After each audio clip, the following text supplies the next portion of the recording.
friends. We're almost done with Gooseberry Park. Look how far along we are.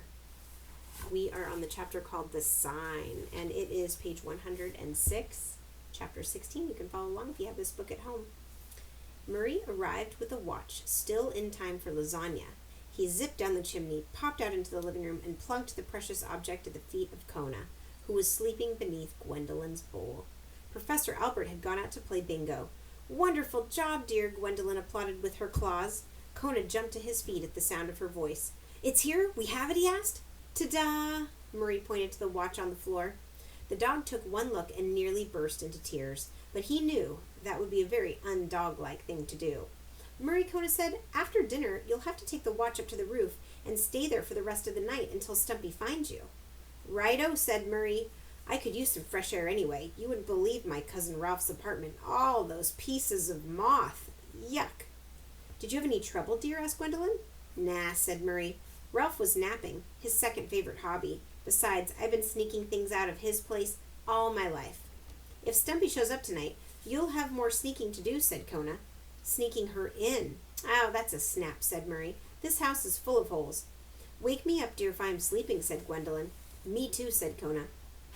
"I'll never understand animals who sleep at night," Murray said, shaking his head. "They miss all the good stuff." After he gobbled down a huge plate of lasagna and garlic bread, the little bat picked up the watch and flew out to the roof to wait for Stumpy. Inside the house, the night seemed endless. The professor came back home and went to bed.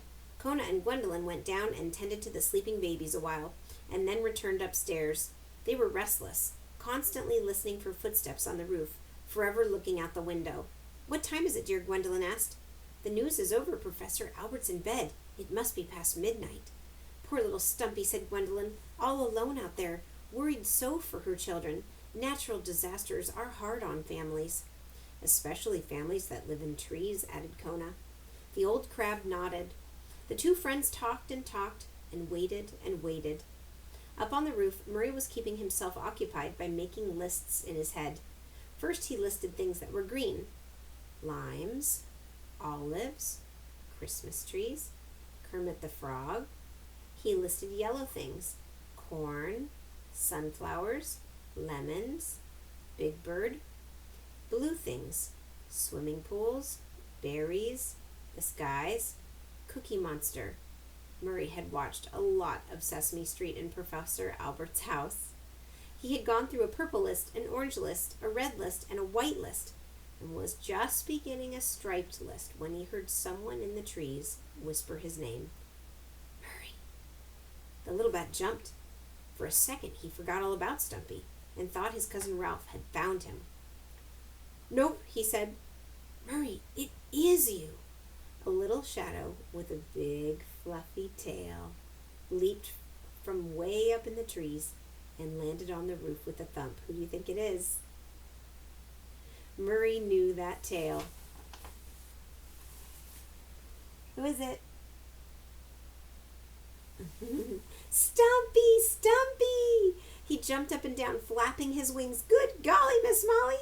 The little red squirrel scurried off across the roof and into the light of the watch, and tears were streaming down her face, which made tears stream down Murray's face, and the two stood there on the roof together, hugging and crying. "My baby!" sobbed Stumpy. "They're fat and sassy," sobbed Murray. "Kona," the little squirrel cried.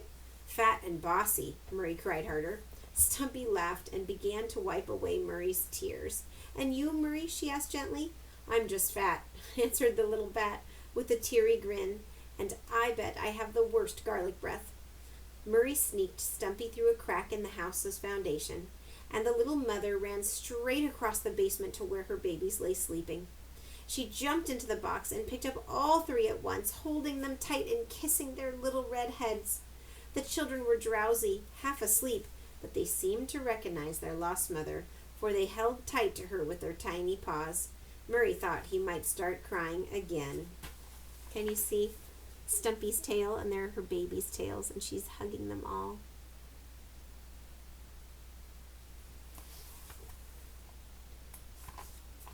"Where are Kona and Gwendolyn?" Stumpy asked, over her children's sleeping heads. "I forgot," cried Murray. "I was supposed to tell them first thing." Murray flew up the basement steps and did a snappy tap dance across the living room floor. Kona raised his big head. He looked at Murray. Is she here? Kona asked anxiously. With a big grin, Murray nodded excitedly and pointed towards the basement. Stump! Kona called. He picked up Gwendolyn, whose antenna flew at the sound of Stumpy's name, and everyone ran for the basement. The joy the friends shared in their reunion was the best treasure of all to be found on Miller Street that evening, and Kona surprised himself, for he cried. Aww. Such a great chapter. That's my favorite chapter. And next time we'll read The Wonders of Technology.